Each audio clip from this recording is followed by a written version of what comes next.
buenos días, buenas tardes o buenas noches, queridos amigos. Estamos en el segundo episodio de la segunda temporada en Hecho y Derecho. Y como siempre, al lado conmigo, nuestro querido compañero Javier García y Eddie Ordóñez, quienes nos acompañan para iniciar este episodio. Querido Javier, querido Eddie, ¿cómo están? Muy buenas tardes. Amigos, ¿cómo están? Muy buenas tardes. Un gusto siempre poder saludarlos, a todos nuestros amigos que nos siguen también por las redes sociales.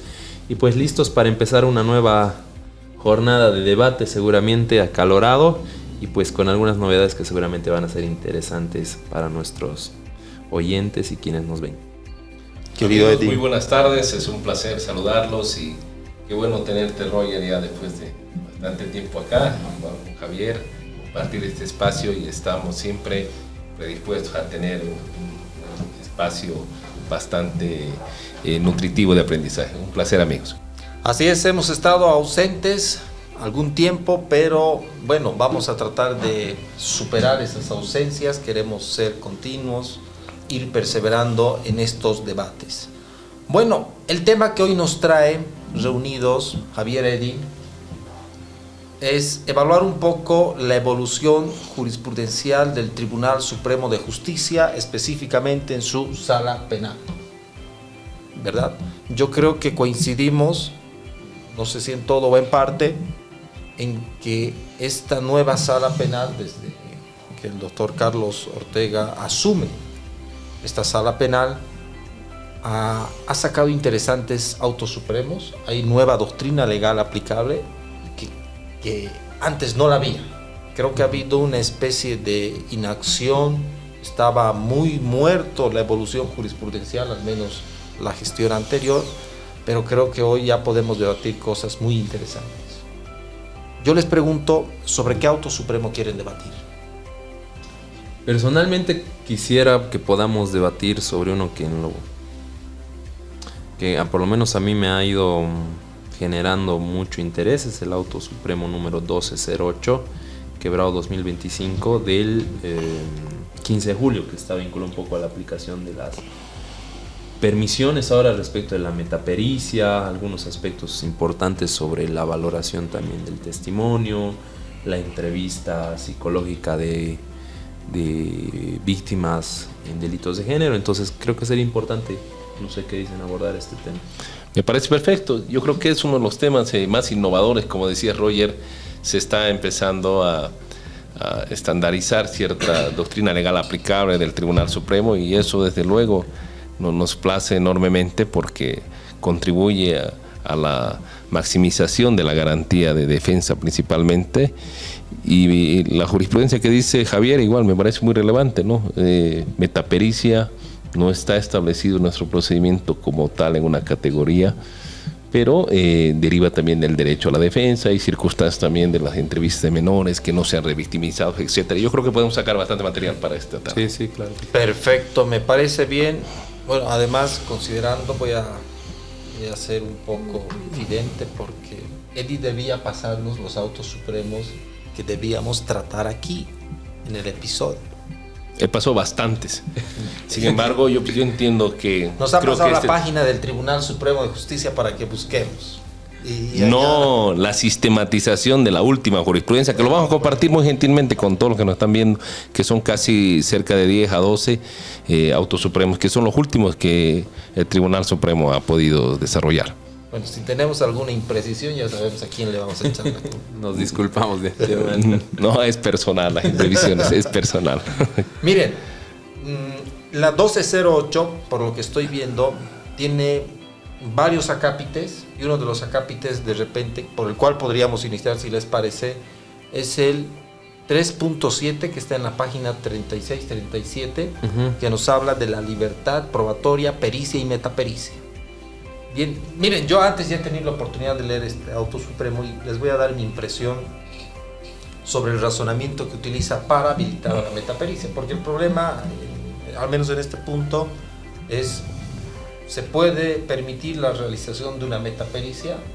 El razonamiento del Tribunal Supremo es el siguiente: si bien la metapericia no está expresada de forma específica y taxativa en el Código de Procedimiento Penal, hay una previsión legal que te indica que cuando un medio de prueba no esté previsto, se va a incorporar de forma análoga a algún otro similar, algo así, 171 si no estoy mal, ¿no? Entonces, el Supremo razona y dice, entonces, si bien no está previsto de forma expresa, tiene que ser un medio análogo, y el medio análogo es la pericia. Así es. Y por tanto, se incorpora la pericia. Yo estoy de acuerdo, creo que es un razonamiento adecuado, pero quizá le faltaba algo a este auto supremo.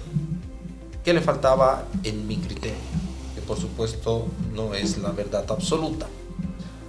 Le faltaba hacer énfasis en que muchas de las ciencias forenses que actualmente se utilizan en el proceso penal no tienen base científica o sus tasas de error son muy altas, quizá inaceptables para el manejo en el proceso penal. Y que por esa razón es necesario tener quizá un doble control para ver si la pericia que se ha realizado cumple al menos o de alguna forma estándares un poco más que suficientes y no sean hechos a la ligera. Creo que podría hacerse un poco más de énfasis en ese aspecto más que el procedimental. Que es una fundamentación más práctica y empírica en relación al cuestionamiento que se pueda dar que normativa. Sí. ¿No? Porque la fundamentación, como dices, es una cuestión de justificación normativa de por qué habilitas la metapericia. Exacto, procesal. Procesar, ¿no es cierto? Pero de ahí en más, el punto del conflicto radica en que realmente nuestras pericias y, como dices, las ciencias forenses tienen mucho cuestionamiento y sin duda pueden ser también sujetos a debate en cualquier juicio, ¿no? Sí, esto nos da mucha claridad en torno a las prácticas judiciales que se suelen realizar en los juzgados de todo el país. Muchas veces, de forma reiterativa, todos hemos tenido una opinión crítica, amigos, respecto a la prueba con la que la acusación y el Ministerio Público llegan usualmente al juicio oral. Es decir, principalmente son en delitos de orden sexual, que se tiene evidentemente una limitación probatoria, por cuanto son delitos que se generan en ambientes cerrados, etcétera, y existe una limitación probatoria, pero hay una fuente de prueba que es la declaración de la víctima. Y si esa declaración solamente se la corrobora o por lo menos se genera un cierto apoyo de credibilidad en una entrevista psicológica y no el rigor científico que exige una pericia, entonces estaríamos desde luego perpetrando inclusive condenas erróneas, y esas condenas erróneas repercuten en la privación de libertad de inocentes. Este auto supremo, yo creo que en el mismo análisis de Roger que decía igual, delimita bastante el sentido de lo que se debe realizar para contrastar inclusive las pericias psicológicas. O sea, no es suficiente una pericia psicológica. Muchas veces dentro del análisis fáctico del fallo, la sala había rechazado la realización de esta metapericia porque decía que iba a revictimizar a la víctima. Y ha establecido el Tribunal Supremo que no puede haber revictimización de la víctima cuando se realiza un análisis de los documentos, de los test, de los trabajos metodológicos que ha derivado en la realización de esa pericia, porque no es un estudio directo a la víctima. Entonces ha corregido ese razonamiento y nos da la oportunidad del contraste, digo yo, para la defensa principalmente, y contrastar objetivamente ese elemento de prueba, porque finalmente se va a basar sobre la pericia alguna decisión judicial que se vaya a tomar. Ese fundamento de la revictimización, discúlpeme, pero me parece el más absurdo. No entiendo realmente cuál ha sido el porqué de que las autoridades, muchas, no todas, lo hayan utilizado como fundamento. La naturaleza de la metapericia es hacer una evaluación metódica, en términos genéricos, de la pericia en sí misma. Claro. ¿En qué te afecta con la revictimización? No, y no solamente aplican, querido Roger, Eddie, fundamentos propios a esta oposición para que se realice una pericia o una metapericia a la eventual revictimización, sino que ahora, inclusive a mí me ha pasado, y creo que en algún momento le decía, que cuando he solicitado la batería de pruebas de un informe psicológico en el SLIM Defensoría, estas instancias se han negado rotundamente, ya no solamente a título de revictimización, sino inclusive a nivel de reserva de las actuaciones que hace. y que solo y únicamente la víctima es quien puede autorizar se otorguen estos estudios psicológicos, que es absurdo. Es que totalmente reñido con la contradicción. No, totalmente. O sea, yo también comparto contigo, Javier, porque tienes por un lado la presunción de inocencia como una garantía constitucional, ¿no es cierto?, que protege al imputado. Tienes por otro lado la presunción de veracidad y de verdad que tiene una víctima, y más aún cuando se trata de menores de edad. Pero entonces, ¿qué se debe realizar por parte de las instituciones frente a esas dos garantías?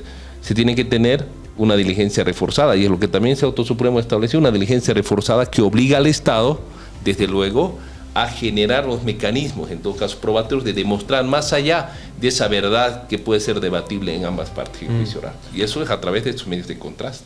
Exacto, y es otro de los puntos interesantes y que merece, creo, nuestra atención de este Auto Supremo. ¿Por qué? Porque hace una distinción, está en la página 40 del PDF, hace una distinción entre la entrevista psicológica y la pericia. Y en pocas palabras te dice, la entrevista no le llega al estatus de la pericia, porque la pericia tiene un método, etcétera, etcétera, etcétera, ¿no? Ahora, mi pregunta es, si de acuerdo a esta doctrina legal aplicable al razonamiento del Supremo, la entrevista no tiene ese estatus epistémico que tiene la pericia, ¿sirve igual para fundar la aplicación, digamos, de medidas cautelares? Si quieren, soy más específico, para la concurrencia de la probabilidad de autoría. En mi criterio, sí. ¿Por qué? Sí sirve para establecer por lo menos la limitación de los hechos fácticos sometidos a investigación. Es decir, ¿qué se va a debatir fácticamente en juicio o en proceso? Pero tú te estás yendo al proceso. Claro, o sea, Sí. y a nivel, claro, pero no como un elemento que permita, sin duda, como un elemento único, fundar la decisión judicial de una autoridad. Mira, haremos una distinción. Yo te preguntaba por la aplicación de medidas cautelares 233.1, probabilidad de autoría. Porque otra cosa sería para el juicio, la decisión última. Pero para la probabilidad de autoría, te llevo a propósito a ese campo porque quiero luego llevarles al debate de los indicios. Si es indicio suficiente o no la entrevista. La mera entrevista, ahí sí cambia un poco el panorama. Psicológica, Solo la entrevista mera entrevista, psicológica, que no es lo mismo que el informe psicológico que contiene la entrevista Ya. psicológica. Solo la entrevista psicológica. Estamos entendiendo entonces de que esto solamente es un psicólogo que recepciona una entrevista del evaluado. Para mí ese simple documento no tiene ningún valor que pueda fundar la aplicación de una medida cautelar ni a título de probabilidad, a menos que se trate de un informe psicológico que uno de sus instrumentos haya sido la entrevista, sumado a otros, por supuesto. Ahora, aquí viene la pregunta. ¿Ustedes entienden que cuando el Supremo habla de entrevista hace alusión también al informe o es una cosa totalmente distinta? Yo entiendo de que cuando el Tribunal Supremo hace la distinción entre una entrevista psicológica y la pericia psicológica, habla del rigor técnico-científico principalmente aplicado en ambos. La pericia científica te da ese rigor científico, Claro. a través de un proceso metodológico de diversos test proyectivos, psicométricos, etc. En cambio, la entrevista o la valoración psicológica podría ser únicamente totalmente preliminar, totalmente ambiguo, inclusive se puede llamar, porque ni siquiera técnicas para eso existen. Miren, textual, la entrevista psicológica es por definición un procedimiento de carácter clínico o psicosocial orientado a explorar de manera general el estado emocional, afectivo y subjetivo de la persona. Por ello no constituye un método científico forense, puesto que no aplica técnicas estandarizadas, no cuenta con márgenes de error conocidos o verificables, no está diseñada para ser reproducida ni contraperitada, no se sustenta en protocolos periciales. Y va señalando otras cuestiones más. Yo, Javier, creo que el Supremo no ha hecho la distinción que debería hacérsela y tú la acabas de hacer. Una cosa es la entrevista psicológica y otra cosa podría ser el informe psicológico o el famoso abordaje psicológico, abordaje preliminar, psicosocial, que se suele hacer. Pero yo creo que sustantivamente, si bien no hace esa distinción el Tribunal Supremo, sí se refiere a lo mismo. Aplica. ¿Por qué esencialmente, Roger? Porque es una cuestión de carácter clínico. Exactamente. Y al ser, esto lo he ido investigando, todo documento de carácter clínico en materia de psicología es un documento que puede eventualmente tener algún valor probatorio favorable o desfavorable en el proceso. Sin embargo, las reglas de aplicación, de valoración de ese documento clínico son mucho más exigibles en contrapartida que una pericia. Yo sería más cruel. No sé qué dices tú, Ed. Tal vez no lo he dicho con palabras un tanto livianas, ¿no? Pero capaz ya a ti te salen algunas de grueso calibre para hablar y referirte al... Bueno, la investigación penal es de medios y no de resultados. En todo caso diría yo que los delitos que tienen que ver con la libertad sexual de mujeres o de víctimas, niños, niñas, etcétera, o sea, necesariamente se debe agotar ese deber de debida diligencia reforzada y agotar la pericia. O sea, no irnos con solamente la valoración psicológica o la entrevista, porque yo entendiendo, Roger, al punto, la entrevista psicológica como tal puede ser solamente un instrumento utilizado, digamos, solo un instrumento como tal. Pero ese instrumento no satisface absolutamente nada. Es que, miren, a ver, el informe psicológico, si es de carácter clínico y no forense, tiene por objetivo el tratar a su paciente, vamos a decir. Así es. Ya no es víctima, ya es paciente. Y la primera premisa para tratar a tu paciente es creerle. Totalmente opuesto a lo que se busca en el ámbito forense, que es buscar la verdad. Así es. Entonces yo creo que lamentablemente no existe todavía la forma de canalizar un medio rápido, porque lo que han buscado con la incorporación de estos famosos abordajes a través de la 348 es una mini pericia que sea rápida. Eso es lo que han querido, porque se daban cuenta de que la pericia tardaba mucho, no podía ser obtenida en vía preliminar, etcétera, etcétera, etcétera. Sí, sí. Entonces querían una mini pericia, pero que carece de ese sustento, si quieres, epistémico. Claro, y ahí se origina, a partir de lo que dice Roger, lo que es el razonamiento circular, ¿no? Tú terminas concluyendo por lo que te ha dicho la víctima, o bueno, el evaluado en este caso. Entonces, como no le cuestionas credibilidad, no aplicas instrumentos válidos, vinculados al cuestionamiento, a poder rebatir lo que menciona o corroborar lo que menciona el evaluado, y sumado a ello, solo partes de una hipótesis, el valor que pueda tener un informe psicológico, al igual que la entrevista psicológica, es muy mínimo frente a una pericia psicológica. Que tampoco estamos diciendo que hay que darle todo el valor a la pericia psicológica, porque igual tiene sus cuestionamientos, como decía Roger. No, pero ahí viene lo que es la metapericia, porque ahí el ejercicio de la metapericia como tal es un perfeccionamiento del principio de contradicción principalmente, y deviene del derecho a la defensa. Pero tampoco la metapericia te resuelve el conflicto, claro, porque la metapericia va a seguir siendo igual un procedimiento aplicado sobre... Pero permites que sea un profesional de la misma área, o sea, que quien pueda identificar concretamente si el diagnóstico, los resultados o el dictamen que vaya a ser emitido haya sido de acuerdo a un procedimiento establecido. Entiendo que el punto es la visualización.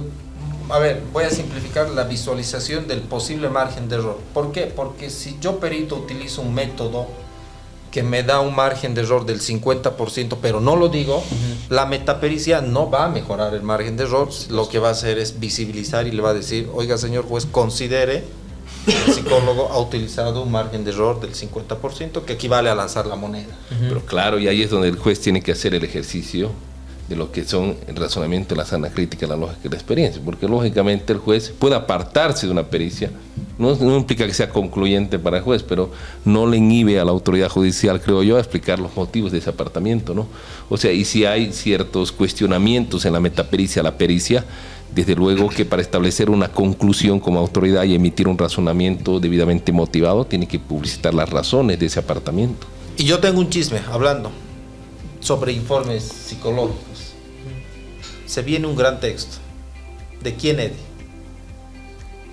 de nuestro querido amigo Javier García, que muy pronto vamos a tener el honor de poder presentar su libro y nos ha hecho merecedores de la presentación, y te agradezco esa cortesía profesional, ese cariño, querido Javier, y siempre deseándote a ti todo lo mejor y que el crecimiento profesional siga. Yo no quiero romper el misticismo ni la sorpresa que ya la ha roto Eddie. Pero lo único que yo quiero anunciar es que todas estas cuestiones de valoración, todos estos debates que están actualmente ausentes en nuestro medio, porque son cuestiones más pragmáticas, creo que van a tener un soporte documental en el texto que entiendo nuestro amigo Javier va a sacar.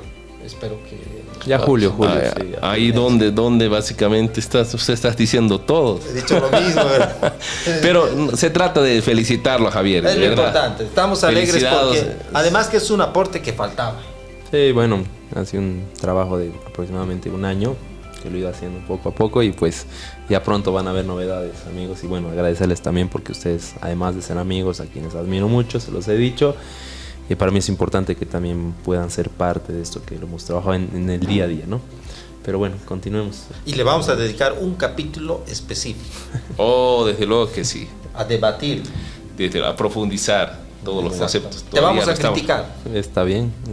Ya, pero también tienen que empezar ya tú ya tienes tus otros 2 libros, ¿no? ¿Y cuándo los publicamos?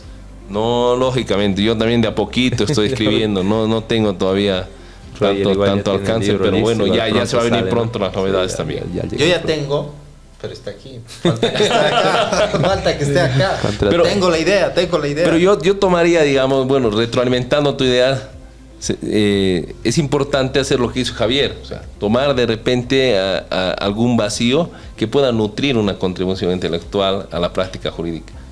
Y ya van a ver, queridos amigos, los que nos siguen, o sea, creemos que es un gran material que lo ha preparado Javier, y es un trabajo técnico riguroso que va a seguramente fortalecer bastante la academia. Bueno, seguimos, querido Roy. Seguiremos. Otro de los tópicos que nos da para extraer este auto supremo es lo que tú decías hace rato, Eddie, la debida diligencia. Creo que sobre la debida diligencia, lo voy a decir así, el doctor Carlos Ortega se ha sacado 100 puntos en esclarecer lo que es debida diligencia, porque te permite saber qué no es debida diligencia. Así es. Y debida diligencia no había sido descondenar a alguien cuando está acusado por algún delito, digamos, contra la violencia contra la mujer. No había sido aplicar alguna medida cautelar, no había sido creer a la víctima. Debida diligencia había sido justamente por las dificultades probatorias, ejemplo, en los delitos de índole sexual. Bueno, tiene que haber debida diligencia para el Ministerio Público para extraer elementos de prueba, pericia, metapericia, corroboración periférica, etc. Claro, porque en realidad uno de los pilares centrales donde empieza todo esto de la debida diligencia, no, probablemente no la más antigua, pero sí la que mejor explicado, surge a partir de la sentencia de la Corte Interamericana de Campo Algodonero versus México. Que en realidad, ¿cuál era el conflicto? Que el Estado nunca había investigado. Exacto. Entonces, la Corte dice, señores del Estado, su obligación es investigar con mayor interés, con mayores recursos, en esa debida diligencia, lo que ha ocurrido. Lo demás es totalmente sujeto a lo que las pruebas te vayan a decir de una debida diligencia.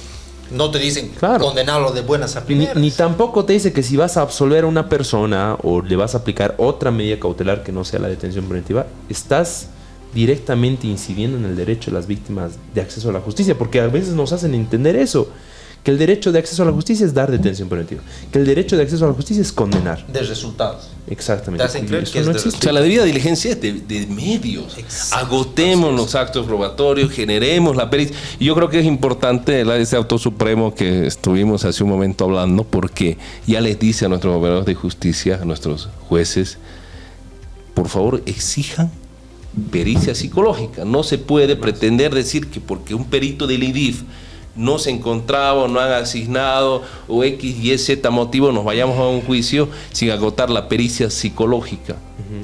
Se ha implementado también en el auto supremo que la cámara GESEL no es una verdad absoluta, que no sustituye tampoco la cámara GESEL ni la declaración. La cámara GESEL, la pericia psicológica con el rigor científico que se tiene que tener. Y eso ya es algo que debe ya empezar a ser exigible y no a título de acceso a la justicia, como decía Javier, pretender que credibilidad de una víctima vaya por encima de todos estos estándares probatorios principalmente y se pueda generar esas condenas erróneas, porque repercute principalmente en aquello, en fortalecer esas condenas erróneas, y es algo que más bien se trata de evitar por el sistema de justicia, que una persona injustamente sea condenada, y la única manera, creo, es agotar todos los medios para la obtención de prueba y llegar a la verdad, principalmente procesal de los hechos, ¿no? Miren, hay un cambio de paradigma, voy a llamar al paradigma anterior un paradigma de condena a simple testimonio.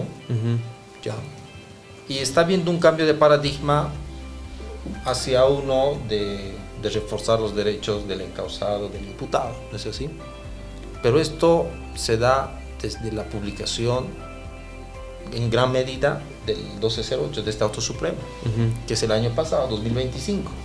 Pero desde que se ha implementado la ley, la 348, y todas estas prácticas que las estamos ahora describiendo, deben ser aproximadamente un poco más de 10 años, porque la 348 sale en vigencia seguramente 2014. Por el 14, entonces 10 Marzo años 2014, sí. aproximadamente. Yo les quiero preguntar, ustedes como abogados litigantes y todo el mundo litigante, aquel que ha litigado, sabe que ha habido muchas personas condenadas a solo testimonio y a sola entrevista psicológica, o informe psicosocial, informe psicológico preliminar, como quieran llamarlo, que ahora nos dicen que no debe hacerse así. ¿Qué hacemos? ¿Qué se hace? ¿Aceptamos esa mala práctica? Es un problema que quizás merece un debate de mayor profundidad, pero lo correcto en justicia habría que generar una auditoría, no importa los recursos, no importa el tiempo, pero una auditoría a todos los casos con aplicación de esto.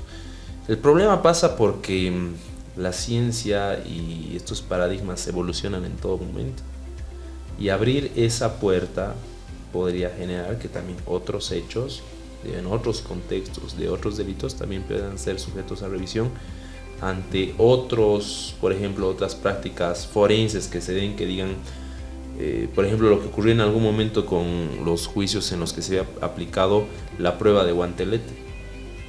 Y hay personas que han sido condenadas con pruebas del guantelete que ya eso se ha determinado que no tiene ningún tipo de validez real en un proceso para una toma de decisiones. Prendías un fósforo y te salía Claro. positivo el guantelete. Tirabas un cohete y tenías positivo a prueba de guantelete, ¿no? Entonces, ¿qué hacer frente a todo eso? Entonces, el debate no es solamente respecto de este tema, así creo que es macro, es Y institucional. en 10 años van a venir nuevas, bueno, la ciencia va a avanzar y te va a decir lo que hace 10 años razonabas o la ciencia decía esto no era así. ¿Qué hacemos con nuestros Y condenados? por eso la importancia de que el derecho también tiene que también innovarse, actualizarse, estar a la salvaguarda del interés social y principalmente buscar esta certidumbre y seguridad jurídica. Y estos autos supremos de alguna manera también orientan la aplicación de ese derecho a las nuevas formas también del ejercicio del derecho a la defensa. La metapericia como tal, muchas veces aquí no le ha pasado, les han negado. No ha sido más de varios juzgados que han negado la realización de esta metapericia por no encontrarse procesalmente establecido y tener un procedimiento como tal. Y muchos también han negado porque se le revictimizaba a la víctima presuntamente, ¿no? Entonces ya te da el paraguas principalmente de empezar a exigir ahora un rechazo, una metapericia que constituye un defecto absoluto que vulnera tu derecho a la defensa y que inclusive es recurrible a partir de este auto supremo. Claro. Ahora yo les pregunto algo, dado el contexto en el que se está hablando mucho de pericias, ahora de metapericias, se está empezando un tanto bien o mal de hablar de sana crítica a la ciencia. El juez ¿Debe ser un perito, debe ser un entendido en todas las ciencias, áreas forenses?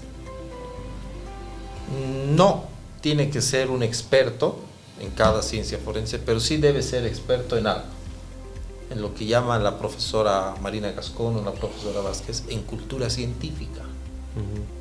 No le estamos pidiendo al juez que se vuelva perito, psicólogo, perito genético, biólogo. Le estamos pidiendo que entienda cómo funciona la ciencia, cómo funciona ni siquiera solamente la ciencia, porque si leemos el 204 te dice ciencia, artes o técnica. Entonces no vamos a decir que sea un peritaje de evaluación de inmueble, un peritaje de medición de algún terreno es ciencia. Así es. Puede ser técnica, algo técnico, ¿no?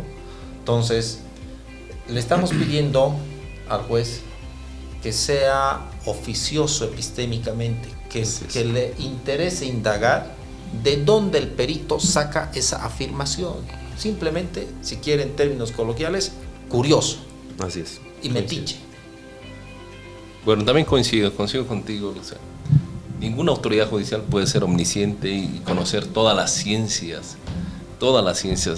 determinados tipos penales que llegan a conocimiento de una autoridad jurisdiccional que va a emitir sentencia, tienen componentes financieros en delitos tal vez de legitimación, tiene componentes administrativos en delitos de incumplimiento de deberes, o sea, tiene una serie de circunstancias y elementos que van determinados a través de la necesaria validación a través de otros profesionales que se entiende son especializados en el área. Pero como dice Roger, el juez no tiene que tener un conocimiento científico de la materia como tal, científico como tal, pero tiene que tener criterios de racionalidad para valorar principalmente la prueba, ¿no? Tiene que ser muy curioso, sí. Ahora, volviendo un poco a estos puntos que seguro son debatidos en relación a este auto supremo y el punto que se debate en delitos de género, violencia de género y especialmente delitos sexuales. ¿Qué hacemos con la presunción de verdad de niños y de mujeres en situación de violencia? ¿La presunción puede realmente suplir la falta de prueba? Miren, yo soy bien claro en esto. Lo he dicho muchas veces en conversaciones internas, externas también, en algunas charlas. La presunción de veracidad del testimonio de los menores. Esencialmente, claro. De los menores. Es lo que está regulado. Es una afirmación ideológica que puede tener objetivos nobles, los puede tener, proteger a un niño, todos estamos de acuerdo. Pero que es una afirmación distinta al de la verdad. ¿Por qué? Porque cuando tú le crees, no le crees porque hayas corroborado que su afirmación es cierta, valga la redundancia, le crees porque una ley te dice créele. Así es. El artículo 180 de la Constitución Política del Estado te indica que un principio de la jurisdicción ordinaria es la verdad material. ¿Qué son los principios? Son pautas que se deben aplicar en la medida de lo posible. Entonces, obviamente, la verdad está inserta en el proceso penal como fin último. Le interesa al proceso penal sancionar a alguien que realmente ha cometido el delito. No creo que alguien se atreva a decir que le interesa sancionar a cualquiera, no. Claro. Quiere descubrir la verdad. Y para eso, lamentablemente, no ayuda la presunción de veracidad. Te puede ayudar un resultado pragmático de acabar la controversia, pero que está reñido con la verdad material. Por ello que en materia penal, creo que este principio simplemente no debería. Está equivocado este principio. Bueno, si aplicamos principio, lo que decíamos hace un momento, principio de presunción de veracidad, frente al principio de presunción de inocencia, nos encontramos en un punto medio. El juez, de alguna manera, no puede aplicar a ultranza en ninguno, ¿no es cierto? Entonces, la debida diligencia reforzada es la única manera de poder encaminar una investigación de medios y no de resultados que te permita acercarse a esa verdad que Roger ha señalado.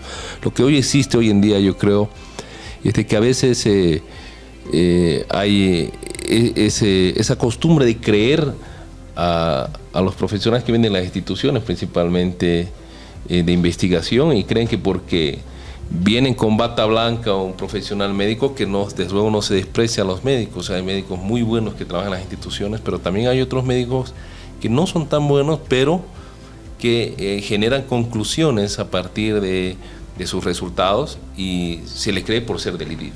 O sea, y asume el juez que es absolutamente cierto lo que dice. Y eso no es sana crítica. Eso es lo que decía el profesor en su momento, Ferrer Beltrán, lo que llamaba efecto de autoridad epistémica. O sea, que porque se le cree que porque ese profesional depende de una institución del Estado, entonces tiene que creer a ese profesional. Y no se puede abdicar ante la conclusión de un profesional médico en delitos de orden sexual, por ejemplo, y sustituir el trabajo valorativo que la autoridad debe hacer. Ese trabajo valorativo de las conclusiones. Y mira, esto es algo que también lo dice, ojo, este auto supremo, ¿no? Te dice, les da una recomendación a las autoridades que básicamente, en resumen, versa, ojo, no le crean de buenas a primeras y de forma absoluta, porque hay un principio de presunción de veracidad, sino ejerzan la debida diligencia, busquen otros elementos de prueba y hagan la corroboración periférica. Entonces, yo creo que he hecho un buen matiz de lo que es este principio. Y miren, les quiero mostrar algo. ¿Por qué tanto renegamos de repente contra las ciencias forenses? Les voy a mostrar la portada de un libro. Bueno, lo voy a tener que hacer así coloquialmente porque no tengo otra forma. De John Science, a ver si lo puedes enfocar acá, bueno, yo y mi super inglés. ¿Qué es la portada? A mí me encanta esta portada porque creo que describe perfectamente uno de los problemas de las ciencias forenses. La portada es una mandíbula que está agarrando dinero. Esto lógicamente hace alusión a la época en la que en el derecho anglosajón se condenó a muchas personas con esta prueba de las mordeduras.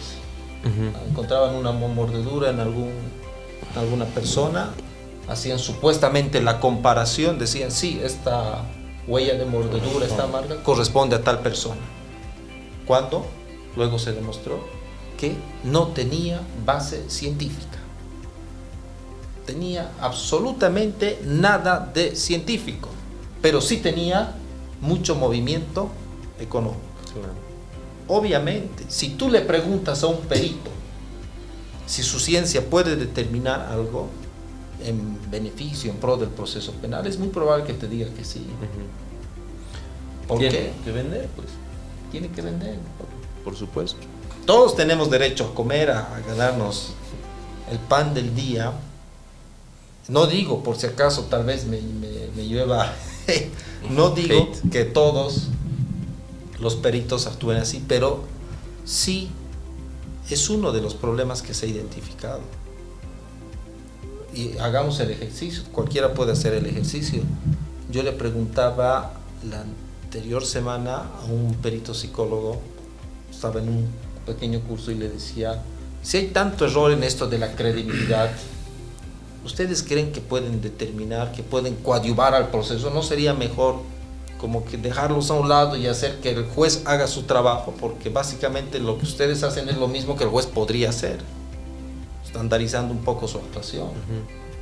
Me dicen, no, es que nosotros, obviamente, porque es un mercado que mueve mucho dinero. Es similar a, ¿puede haber justicia sin abogados? Por supuesto que puede haber justicia sin abogados. ¿Queremos que eso suceda? No, pues ¿de qué vamos a ver? Vamos a ser sinceros. Claro, así es. Lo que hay que exigir es explicaciones antes que conclusiones de los peritos. Claro. En la medida que el perito, que el profesional, experto en la ciencia, el arte, oficio, que venga y nos explique, y el juez exija la explicación, y esa explicación posteriormente va a ser razonada por esta autoridad, y no la conclusión de lo que ese profesional perito haya arribado, desde luego que va a mejorarse mucho. Sí. La idea es fomentar del sistema de justicia. Exacto, la idea es fomentar el debate. Sí. Hay muy buena ciencia, hay muy buenos peritos que realmente uno se saca el sombrero porque tiene mucho conocimiento y además ética en la realización de su trabajo. Y creo que es importante fomentar ese debate. No es un debate a la mala, es un debate, o tiene que ser un debate a la mala. Claro, porque claro, en realidad el perito debe de circunscribir su trabajo, por supuesto, a su ciencia, los credenciales que tiene y todo, pero creo que esencialmente tenemos que tener peritos honestos, ¿no? Entonces, si algo no pueden hacerlo, que te digan, que lo digan ante un juez o un fiscal. Esto no puedo hacerlo, punto. Y algo que me llamaba la atención, y antes de que se me pase, Eddie decía hace rato, un perito tiene que ir a la contradicción oral. Sabemos que el peritaje tiene dos elementos, uno es su informe y el otro es la contradicción o el informe oral que presta, ¿no?, en la audiencia de juicio oral. Los peritos del IDIF tenía entendido de que no iban a juicio. Y tampoco se les exige estar, ¿no? Ahora, pero ¿de quién dependería exigir la presencia de la parte que lo propone? Por supuesto, notificar. En todo caso, habría que obligarlo al perito a asistir a juicio y explicar sus ahí está ocurriendo un grave problema. El problema es de que tú lo notificas al perito del IDIF, lo notificas con el mandamiento de comparendo para que asista y lamentablemente igual no asiste. ¿Qué corresponde? Emitir el mandamiento de aprehensión. Tú pides el mandamiento de aprehensión, el juez puede darte el mandamiento de aprehensión, pero no te suspende la audiencia. Y te dice, ejecútelo mientras se desarrolla la audiencia. Si lo traes no hasta digo que todos, acabe, algunos, bien. Claro, exactamente. Si lo traes hasta que acabe, bien lo traes. Y no solamente ese es el problema de nuestras malas prácticas de las que todos somos responsables, por supuesto. Nosotros los abogados también por muchas veces convalidar, por no reclamar, entre otras cuestiones. Todos somos parte del problema, no solamente jueces fiscales. El grave problema sigue siendo también, ahí sí debo echarle la culpa a nuestra legislación y también a estas malas prácticas. Y no solamente con peritos, con testigos. Nuestra forma o la práctica que el código prevé respecto del contrainterrogatorio es totalmente contraria al ejercicio del derecho a la defensa. Porque en la práctica de la litigación en relación al contrainterrogatorio tienes que hacerlo con la posibilidad de tener preguntas sugestivas. ¿Qué es lo que te prohíben? Y te lo prohíben. Porque el perito es sí o no, sí o no. Y alguna que otra pregunta que pueda ser abierta. Pero sin preguntas sugestivas, y esto de hecho existe una pretensión, seguramente lo van a poder ver, ya un saludo a Juan Carlos Camacho, de hecho, él ha presentado una acción de inconstitucionalidad. No sé cuánto vaya a funcionar o no, en algún momento se conversó con el doctor Boris Arias sobre esto, él nos dio algún tema de ver cómo se podía plantear, pero se está cuestionando en relación al contrainterrogatorio y las formas de contrainterrogatorio que se tienen a los testigos, porque es muy limitado. Y eso aplica también al problema de los peritos. No, se tiene que trabajar normativamente, creo yo, porque no creo que tal vez una acción, si bien la declara inconstitucional, pero no va a llenar el vacío de la aplicación práctica procesal, en la aplicación procesal como tal, sino que deberíamos trabajar tal vez en una iniciativa legislativa que pueda complementar nuestro Código Procesal Penal y actualizarla, desde luego, a todo esas innovaciones jurídicas, pero la contención no es una innovación, o sea, es una aplicación de otros países, se practica de esa misma manera, como tú decías, Javier, con preguntas sugestivas. Pero creo que se podría trabajar en una armonización legislativa que pueda recoger justamente todas esas críticas, estos vacíos que está dejando nuestro código y permitir introducirlo. Pero estamos viendo de que eso depende de la voluntad de los políticos, y la voluntad de los políticos lamentablemente deja mucho que desear, ¿no es cierto? O sea, estaríamos hablando de que tal vez puede que no se dé, y mientras tanto seguimos realizando estas prácticas que desde luego vulneran la manera de cómo se debería plantear realmente un contrainterrogatorio, porque se trata de que el juez también tome consideración de las posiciones de ambas partes y que el perito pueda defender metodológicamente su trabajo, pero si no le permiten realizar este tipo de preguntas, básicamente no se efectiviza un ejercicio adecuado del principio de contradicción principalmente. Exacto. Tenemos casi una orfandad, diríamos, de parte de, primero, los políticos. No les interesamos, no les interesa la hermenéutica procesal, Las altas cortes están un poco más enfocadas en otras cuestiones. El Tribunal Constitucional está enfocada en otra cuestión, no le interesa tampoco mucho la hermenéutica procesal. Quizá de quien más podríamos, si quieren, confiar, de quien podríamos valernos, por así decir, es del Tribunal Supremo de Justicia, que veo que en la sala penal del doctor Ortega ha estado innovando y creo que la línea va a ser así. Lógicamente, toda innovación va a tener una crítica positiva y negativa, pero esa es la idea. Creo que podríamos ir por ahí. Sí, bueno, avanzando, no nos quedemos en el conflicto, ¿no? y los lamentos. Quiero abordar un otro auto supremo que tiene mucho que ver con esto, por supuesto, que es el auto supremo número 1861, quebrado 2025-F del 8 de octubre del 2025. Bueno, este auto supremo también ha abordado aspectos propios de cuánto valor probatorio o cómo un elemento único de prueba viene a constituir la declaración de la víctima en delitos de violencia sexual. Y lo que esencialmente dice es que sí, la jurisprudencia de la Corte Interamericana estableció que es uno de los elementos probatorios más importantes que debe considerarse dado el contexto mismo en el que se desarrolla un episodio de violencia sexual. Por supuesto que las condiciones son clandestinas, exigirles testigos a una víctima no, desde todo punto de vista, no es algo coherente en la práctica, pero lo que aclara y aborda muy bien es que la Corte, ni la jurisprudencia, ni la Ley 348 han determinado que esta es la única prueba con la que puede fundarse, ¿no? Y desarrolla lo que ya en algún momento por lo menos se ha abordado por la propia Corte Interamericana y en el caso mismo español de cómo debe de valorarse la credibilidad del testimonio de una víctima o la fiabilidad que debe tenerse respecto de ello. Entonces creo que es un auto supremo que también está generando esto que dice Roger, un equilibrio en la práctica jurídica y que en cierta forma nos está dotando de instrumentos jurídicos para poder hacer frente a un proceso penal. Eso es muy cierto. Fundamental no es sinónimo de único. Es que somos capos para distorsionar. No sé en qué momento ha sucedido esto, pero que se ha tomado el equivalente a fundamental como único. Y miren, el tomar en cuenta una declaración única de la víctima para condenar a una persona, incluso es contra las reglas de racionalidad epistémica que te dicen que tú tienes que tener una mayor cantidad de fuentes de prueba, tienes que tener la mejor calidad posible y de todo tipo, diversidad probatoria. Y haces todo lo contrario, te centras en un solo tipo, uno solo y de la peor calidad. No porque, aquí cuidado me malentienda, no porque no se deba creer a la víctima, sino porque la memoria funciona mal en casos de estrés. Así es.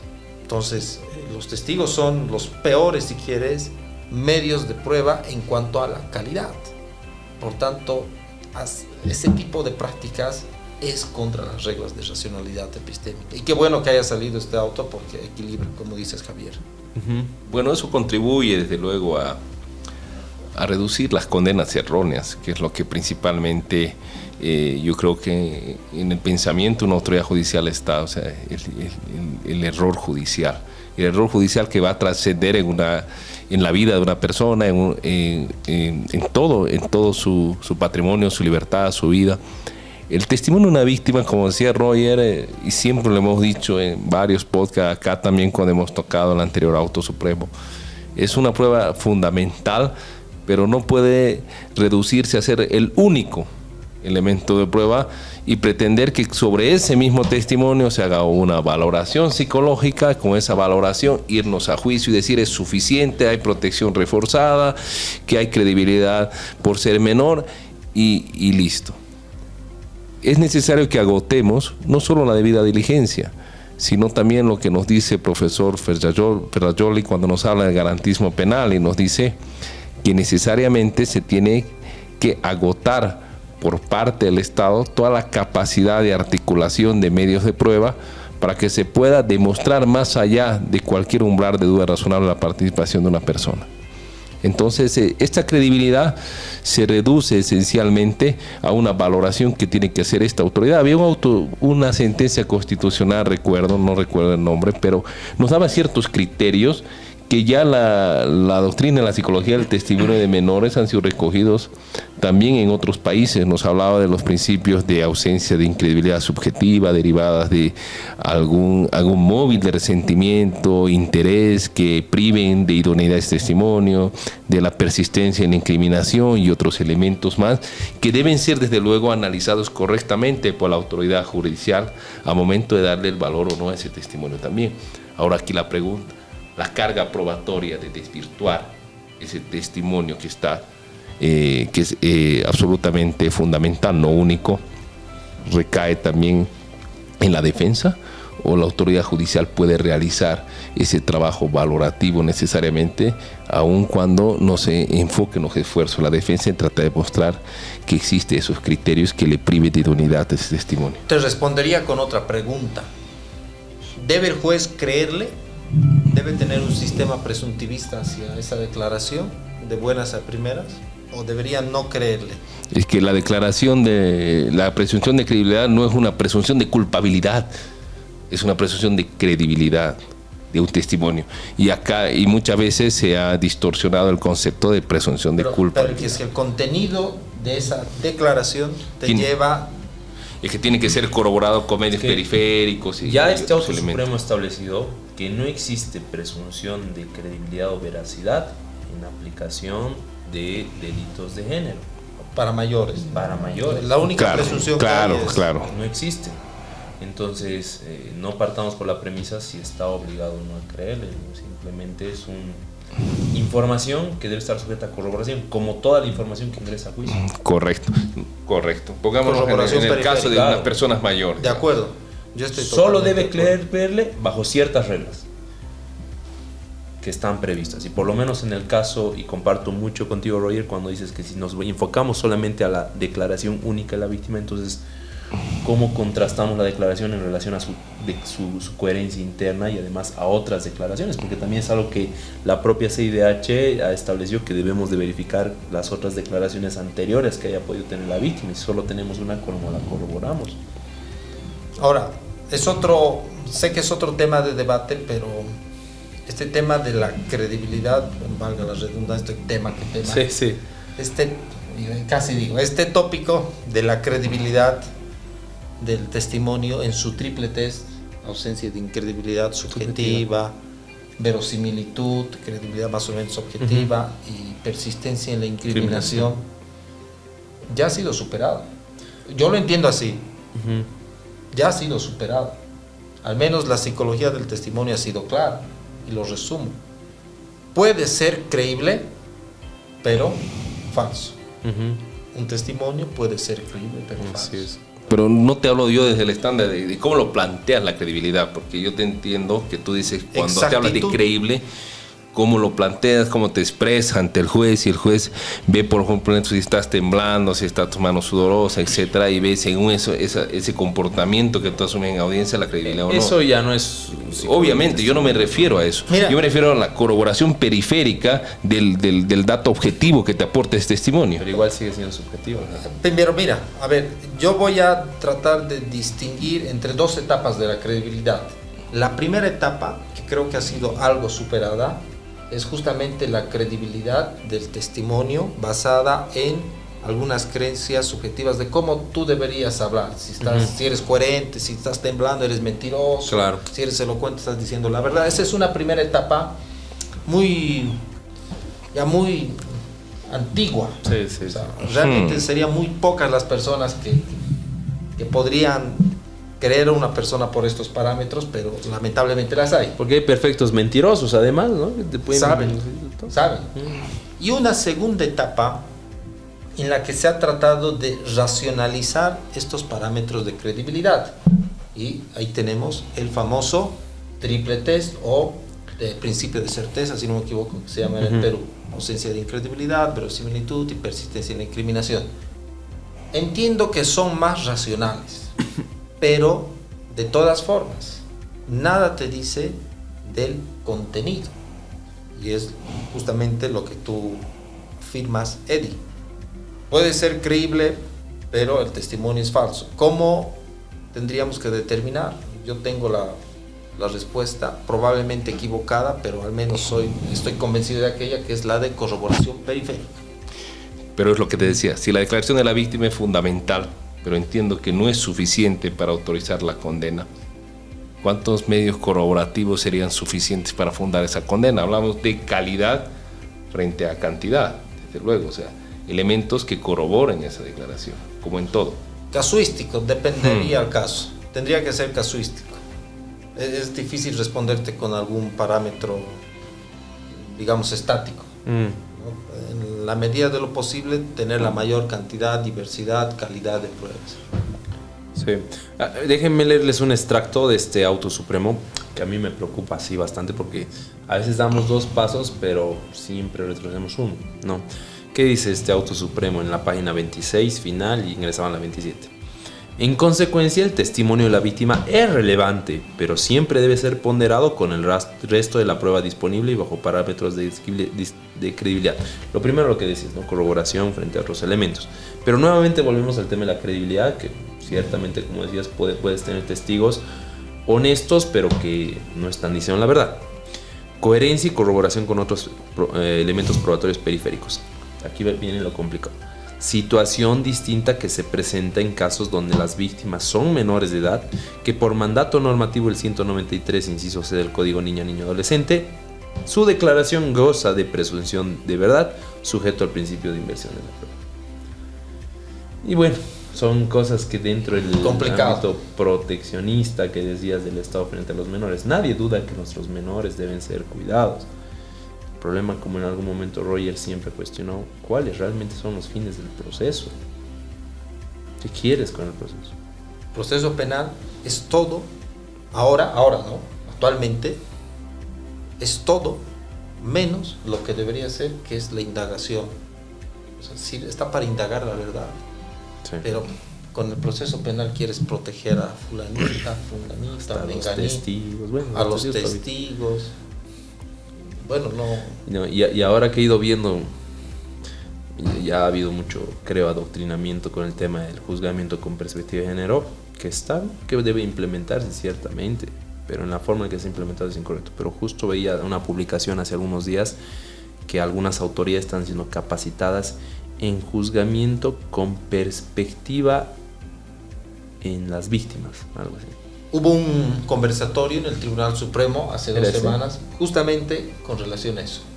Justicia víctima, con enfoque en la víctima. Enfoque en la víctima, exactamente. Estamos pasando del juzgamiento con perspectiva de género a perspectiva de la víctima. Claro. A ver cuándo se acuerdan del imputado, me gustaría. Claro, exacto, un juzgamiento y se entiende que debe existir necesariamente un equilibrio de igualdad de armas entre el imputado, garantizarle un ejercicio adecuado a la defensa y a la víctima igual, pero no, en la práctica judicial vemos que no es así.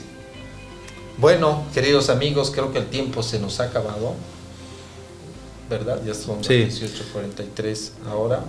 Querido Javier, Eddie, empezaremos contigo, Javier, tus palabras de despedida. Bien, no, agradecerles a ustedes, siempre amigos, aquí al equipo técnico igual que nos vienen haciendo el aguante en todo momento. Son grandes personas y profesionales, por supuesto. Y pues a ustedes, a quienes nos ven, siempre de manera humilde. No somos dueños de la verdad, siempre lo voy a decir, son un debate que lo tenemos y lo seguimos teniendo desde muchos años. Y pues pedirles que nos acompañen, que nos sigan en redes sociales y pues hasta otra oportunidad. Que les vaya muy bien. Gracias, querido Javier. Eddie. Bueno, gracias Roger, Javier, a todos nuestros amigos que muy gentilmente toman su tiempo para poder escucharnos, adentrarse de alguna manera en indagar, en cuestionar alguna posición de nosotros. Como decía Javier, lo único que tratamos de hacer es contribuir al debate jurídico. El debate jurídico que desde luego es lo que nos va a permitir desde luego profundizar, visualizar algunas circunstancias, falencias para poder mejorarlos posteriormente. Muchas gracias, amigos, ha sido un verdadero placer estar con ustedes, poder compartir este espacio y este análisis reflexivo de estos autos supremos, y nos invita a ejercer justamente la aplicación práctica de los mismos en nuestro día a día. Gracias, un abrazo. Efectivamente, no somos dueños de la verdad, tampoco pretendemos serlo, simplemente queremos poner sobre la mesa estos debates tópicos que creemos son importantes, y si son ideas más o menos serias, bueno, pues soportarán seguramente el embate público, y si no, se caerán como tiene que ser. Muchas gracias, queridos amigos, amigas, por habernos visto, habernos escuchado, y esperamos que nos acompañen en otro episodio de Hecho y Derecho. Hasta otra oportunidad. Hasta otra oportunidad. Adiós, amigos.